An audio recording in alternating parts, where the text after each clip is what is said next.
Dark, mysterious woodlands surrounded the reflecting waters. The afternoon sun baked on the warm, radiating stone. Crystal and Gideon sat on a marble bench beside the estate's smooth, reflecting pond. A peaceful autumn day. The air hardly stirring. Cool air refreshed the senses.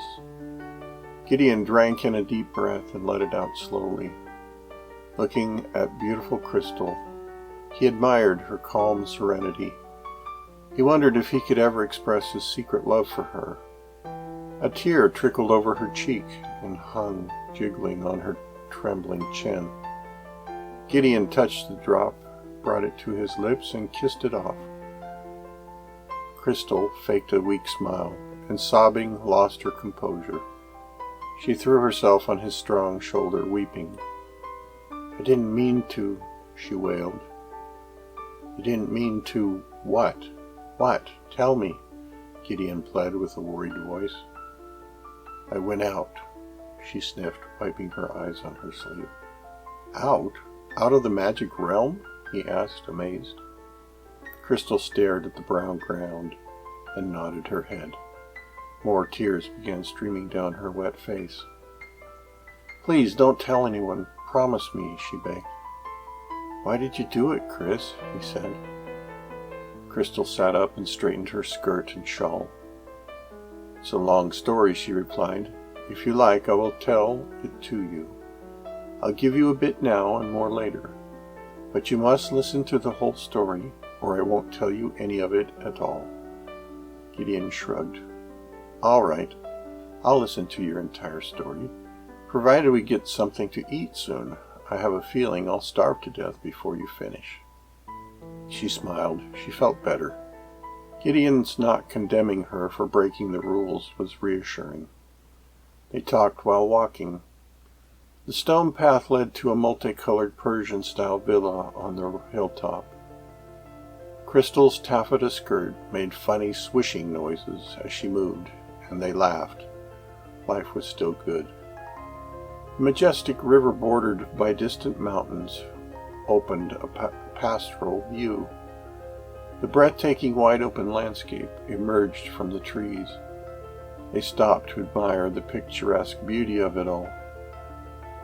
"So how does this mystery story start?" asked Gideon. "It starts in the garden behind the mansion. You know, my favorite spot where the white roses grow." "Ah, yes. Are you sure you didn't imagine you took a trip?" asked Gideon. "No, this is very real. Wait in here." She paused to remember as they started walking again. Sitting near the frostbitten white roses, I noticed something colorful flopping about amid the fallen white petals. I stood up, and as I got closer, the colored blotch spoke with a whistling voice. "Pretty girl, cut the string." It kept repeating that over and over. It was a large parrot, all bound up in kite string, a regular mess. Imagine a tropical bird in these northern parts. So I took him out of the flowers and untangled him. "Didn't he bite you or claw or do something vicious?" asked Gideon. "No, not at all. He was a friendly fellow, very bright and witty. He said the funniest things. But I suppose I wish I'd never met him. He talked me into leaving the magic realm and breaking the rule." "Chris, be serious. A parrot mesmerizes you into doing something crazy?" Gideon said in disbelief. "Gid, he was very bright. He said he needed my help. Little by little we moved closer to the boundary. I told him I couldn't cross the boundary, but he made it sound as if I didn't, the entire region would be in grave danger. And maybe it was." "You must cross, pretty girl," said the parrot. "Honest, I can't. It's forbidden," said Crystal. "Cross, cross, the world lost," replied the parrot. "What do you mean, a lost world?" "Magic sky, all die." "You mean everyone will die if I don't cross the boundary?" "Aye, matey, pieces of 8. "Why should I trust some silly bird?" "Pluck feather. That's going to explain it. It'll hurt." "Aye, matey, walk the plank. Pluck." Gripping a feather, Crystal closed her eyes and yanked. The parrot squawked and disappeared. Crystal stood holding the feather with a quizzical look. She heard a swoop behind her. Without warning, a giant eagle snatched her up. Crystal screamed. "Fear not, fair maiden," soothed the eagle. "I am mighty, and I will not drop a small person." "You talk too?" shouted Crystal as the scenery whizzed by. "I talk superbly, my dear." "Have you always been so egotistical also?" "I prefer the word strong. It has a more masculine quality, don't you think?" "Did this parrot feather bring you here?" asked Crystal in the wind. "Yes, that wimpy parrot is the one who protects my identity from the world. Someday I'll be rid of the puny bird." They were soaring higher and higher. "If the parrot is so weak, how can he protect someone as strong as you, Eagle?" "People like him. They think he is amusing. I frighten people. They think I am a killer, which of course I can be, but only when somebody doesn't do things as I like." Crystal began to shake a little. "See, even you are afraid," said the eagle, scowling. "I'm getting cold," pretended Crystal. "I am the powerful one. I am the protector.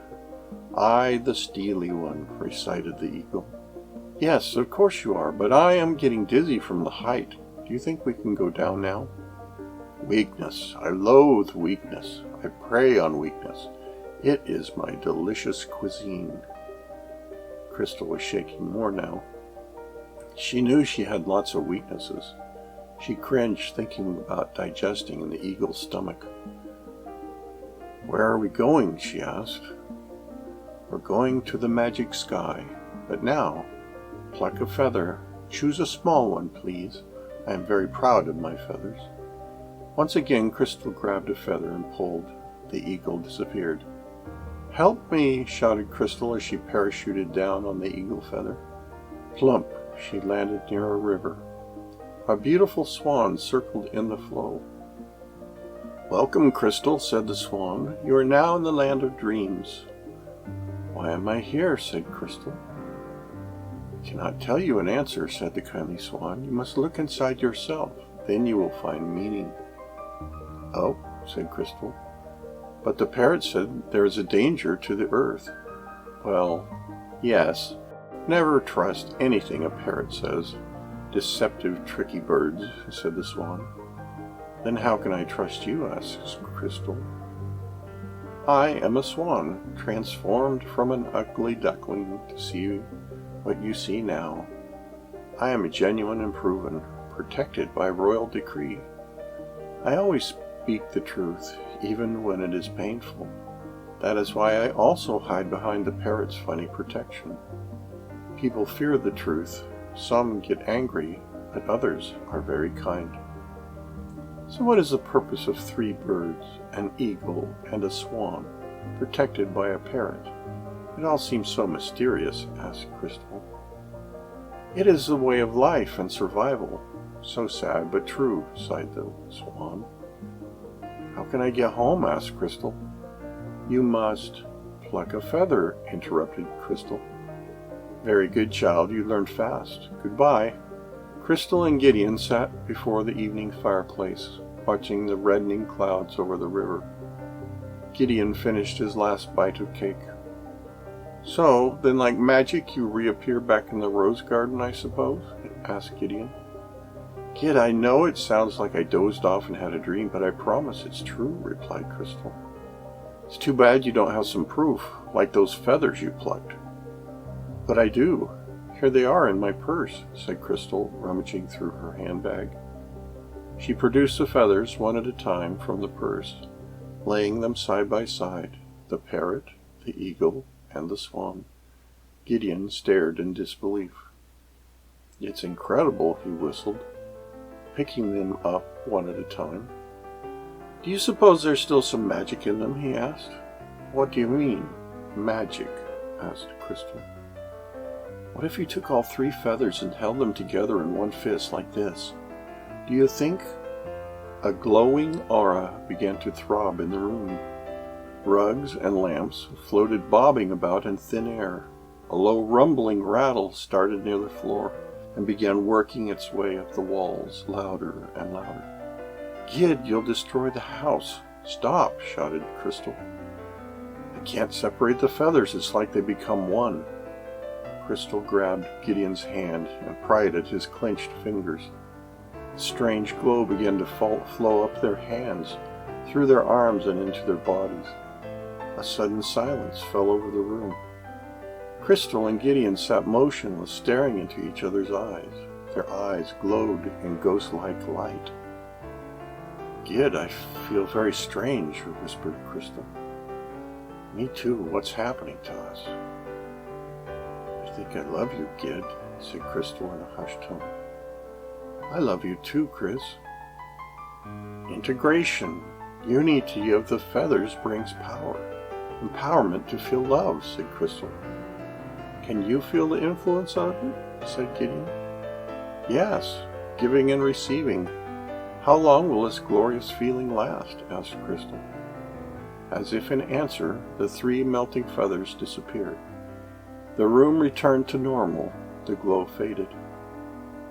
"How do you feel, Chris?" asked Gideon. "I feel good. Fine. And you?" "I feel warm inside." "I guess the feeling will stay for a while then." They walked to the broad veranda. They watched wondrous sunset colors bounce across the river. The red twilight disappeared in growing mountain shadow. Silent, they sat together, holding hands, thinking about their magical discovery. Crystal and Gideon discovered a secret world, a world few know, yet all desire, the world of self-acceptance and faith.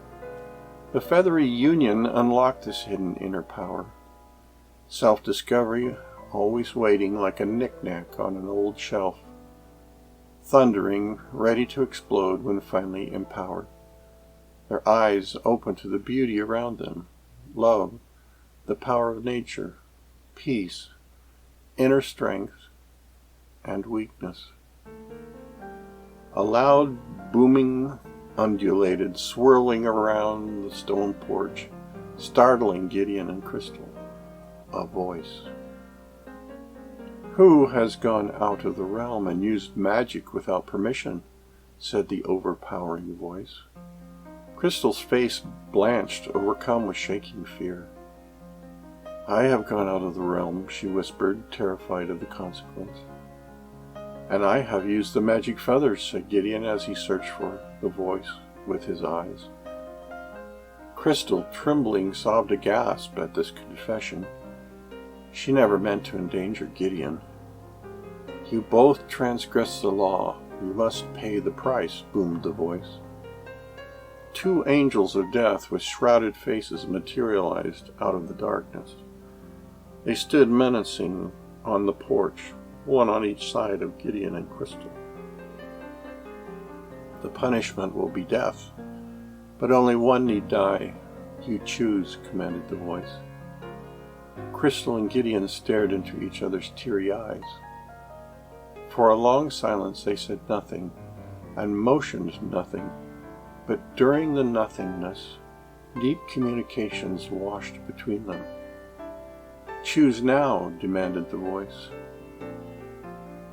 "We would choose life together, so if it is to be death, we choose death together," said Crystal with determination. The black angel of death, closest to Crystal, threw down his scythe. Its long curved blade shattered on the stone with a crash. The other powerful reaper drew back his death weapon high over Gideon's head. Crystal shrieked and threw herself against Gideon, her small arm outstretched as if to deflect the bloody hand of death. She begged mercy for her budding love. "Hold," commanded the voice. "Death will not be necessary." Both reapers and their instruments of death vanished into the darkness. "A strong love like yours is a rare thing. Where does it come?" questioned the voice. "We discovered our true selves. We embrace ourselves and are then empowered to embrace each other without fear, replied Gideon. While nodding in agreement, Crystal hugged Gideon and rested her head on his chest. Then when will you marry? Asked the voice again. They gazed into each other's happy eyes again. Very soon, I think, said Gideon. Maybe sooner than that, said Crystal. Very good, said the fading voice. Crystal and Gideon stared out into the starry night sky. The moon was rising big and full. Their moonlight silhouettes joined as one during the warmth of a long kiss. The end.